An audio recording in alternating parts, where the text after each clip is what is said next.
Raj TV நேயர்களுக்கு வணக்கம் and welcome to நடிகர் திலகம் சாவித்ரி. நம்ம நிகழ்ச்சியில் சாவித்ரி அவர்களுடைய திரை பயணத்தில் நடந்த பல சுவாரஸ்யமான விஷயங்கள்லாம் பார்த்துட்டு இருக்கோம். இன்னைக்கு நிகழ்ச்சியிலும் உங்களுக்காகவே இன்னும் பல அற்புதமான விஷயங்கள்லாம் காத்துட்டு இருக்கு. வாங்க நம்ம நிகழ்ச்சிக்குள்ளே இப்போ போகலாம்.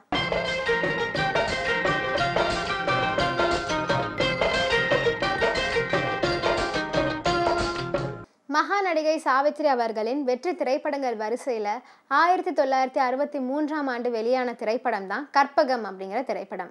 இயக்குனர் திலகம் KS கோபாலகிருஷ்ணன் அவர்களின் இயக்கத்தில் உருவான இந்த திரைப்படத்தில் நடிகர் திலகம் சாவித்ரி, காதல் மன்னன் ஜெமினி கணேசன், SV ரங்காராவ், ஷீலா தேவி, நடிகவேல் MR Radha, KR Vijaya, R Muthuraman, baby Shakila, VK Ramasamy, V Nagaiah, Karikol Raju, SV Sahasranamam போன்ற அற்புதமான நடிகர்கள்லாம் நடிச்சிருக்காங்க. திரைப்படத்திற்கு இசையமைத்தவர்கள் மெல்லிசை மன்னர்களான விஸ்வநாதன் ராமமூர்த்தி ஆகியோர். அமர் ஜோதி ஃபிலிம்ஸ் என்னும் பேனரில் KSGயின் சகோதரர் சபரிநாதன் தயாரிச்சிருந்தாரு. இந்த படத்தின் வெற்றியையும் வசூலையும் கொண்டு கற்பகம் ஸ்டூடியோவை உருவாக்கினார் KS கோபாலகிருஷ்ணன் அவர்கள். 1963 நவம்பர் 15ஆம் தேதி கற்பகம் வெளியானது. இந்த படத்தை 1965 ஹிந்தியில் ரீமேக் செஞ்சுருந்தாங்க. அதே வருஷத்தில் தெலுங்குலையும் கூட ரீமேக் செஞ்சுருந்தாங்க. பிறகு படம் வெளியாகி 14 வருடங்கள் கழித்து மலையாளத்திலும் கூட ரீமேக் செஞ்சுருந்தாங்க. எல்லா மொழிகளிலுமே இந்த கற்பகம் திரைப்படம் மிகப்பெரிய வெற்றியை பெற்றது. இந்த கற்பகம் திரைப்படம் அடைந்த வெற்றி சாதாரணமானதே இல்லை. தீபாவளி வெளியீடாக MGR சிவாஜி படங்கள் வெளியான போதும் கற்பகம் தான் மக்களின் மனதிலும் வசூலிலும் முதலிடம் பிடிச்சிருந்துச்சு. தமிழில் சிறந்த திரைப்படத்திற்கான தேசிய விருதை வென்றது. ஜெமினி கணேசனுக்கு சிறந்த நடிகருக்கான விருதை சென்னை திரைப்பட ரசிகர்கள் சங்கம் வழங்கியது. வெளியிட்ட தியேட்டர்களில் 100 நாட்களுக்கும் மேலே ஓடியது. படம் பார்க்க வந்து டிக்கெட் கிடைக்காம திரும்பி போனவங்களை வச்சு ஒரு காட்சியை நடத்தலாம். அதே போல் அந்த காலத்தில் பெண்கள் ரிப்பீட்டட் ஆடியன்ஸ் என இந்த படத்துக்கு தான் பெருமளவில் வந்து பார்த்தாங்களாம். மன்னவனே அழலாமா கண்ணீரை விடலாமா என்ற பாடலில் தங்கள் சோகத்தை சேர்த்து அழாதவர்கள் யாருமே இருக்க முடியாது.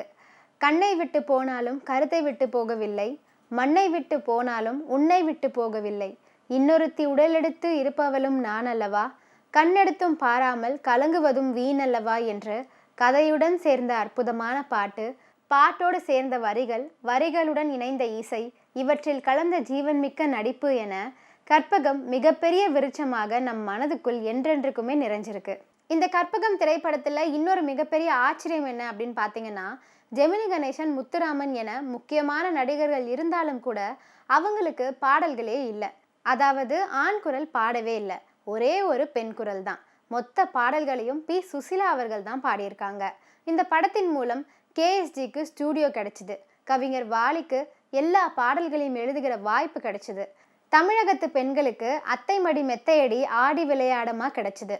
துக்கித்து கிடக்கும் ஆண்களுக்கு மன்னவனே அழலாமா கிடைச்சிது. புதுமண தம்பதிக்கு 1000 இரவுகள் வருவதுண்டு, ஆனால் இதுதான் முதலிரவு கிடைச்சது. மொத்த தமிழ் திரையுலகிற்கும் ரசிகர்களுக்கும் புன்னகை ரசி KR விஜயா என்னும் அற்புதமான நடிகை கிடைச்சாங்க.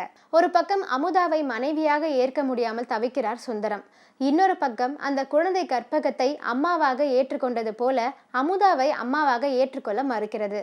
இந்த கற்பகம் திரைப்படத்தில் இன்னொரு அற்புதமான பாடலும் இடம் பிடிச்சிருக்கு. அதுதான் பக்கத்து வீட்டு பருவ மச்சான் என்று தொடங்கும் ஒரு அற்புதமான சூப்பர் ஹிட் பாடல். படத்தில் இன்னொரு பாடலாக 1000 இரவுகள் வருவதொன்று என்ற பாடலில் மெல்லிசை மன்னர்களும் கவிஞர் வாலியும் சுசிலா அம்மாவும் கூட்டு சேர்ந்து இசை கச்சேரியை நடத்தியிருப்பாங்க. இன்னைக்கு நடிகர் திலகம் சாவித்ரி நிகழ்ச்சியில் பல சுவாரஸ்யமான விஷயங்கள்லாம் பார்த்தோம். இதெல்லாம் கேட்டு ரசிச்சிருப்பீங்கன்னு நினைக்கிறேன். இந்த நிகழ்ச்சியை தொடர்ந்து பாருங்கள். நன்றி, வணக்கம்.